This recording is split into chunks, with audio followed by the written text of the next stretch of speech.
Қазір сізге небәрі 3 минут ішінде JD.com Marketplace-ін жүктеуден бастап, алғашқы тапсырысыңызға дейінгі жолды көрсетемін. Бірінші қадам қосымшаға тіркелу. Алдымен жаңа пост қосымшасын жүктеп, тіркеліңіз. Сәл төменде Marketplace-терді жүктеу сілтемелері бар. JD.com белгішесін басыңыз. Мұнда екінші батырманы басамыз. Содан кейін JD.com қосымшасын жүктеп, ашыңыз. Қосымша ережелеріне келісеміз. Содан соң тіркеу терезесі ашылады.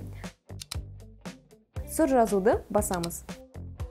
Мұнда +86-ны басып, ағылшын әрпі H арасынан Қазақстан коды +7-ні табамыз. Телефон нөмірін енгіземіз, бірақ бастапқы 8-сіз. Ережелерге келісіп, қызыл батырманы басамыз. Мұнда 6 таңбалы кодты енгіземіз, ол сіздің WhatsApp-ыңызға келеді. Керемет, осылай біз қосымшаға сәтті түрде тіркелдік, енді екінші қадам мекен-жайды тіркеу. Жеке кабинетке өтіп, мына белгішені басыңыз. Одан кейін мына жерді басып, деректерді толтыру қажет. Біріншісі, +86-ны басып, Қазақстан кодын таңдап, телефон нөмірін енгізіңіз. Екіншісі, атыңызды енгізіңіз. Үшіншісі, осы жерді басып, екінші бөлімді таңдаңыз. Мұнда облыс, қала, ауданды таңдау қажет. Төртіншісі, мекен-жайды міндетті түрде ағылшын тілінде енгізіңіз. Көшеңіз және үйіңіздің нөмірі. Бесіншісі, электрондық поштаңызды енгізу. Алтыншысы, сіздің индексіңіз. Оны айтпақшы төгестен табуға болады.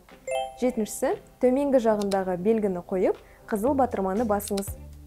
Мекен-жайды да сәтті түрде тіркедік. Енді көптен күткен үшінші қадам банк картасын қосу және төлем жасау. Өзіңізге ұнаған тауарды таңдап, қызыл батырманы басыңыз. Сосын төлеу батырмасын басамыз. Карта қосу бөлімін таңдап, картамыздың нөмірін енгіземіз.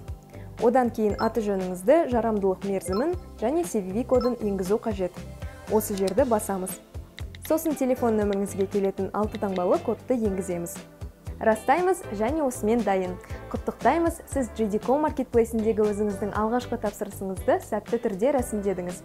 Енді 3 күннің ішінде осы тапсырысыңыз жаңа пост қосымшасында шығатын болады. Сол жерден өзіңіздің тапсырысыңызды қай жерде келе жатқанын бақылап отыра аласыз.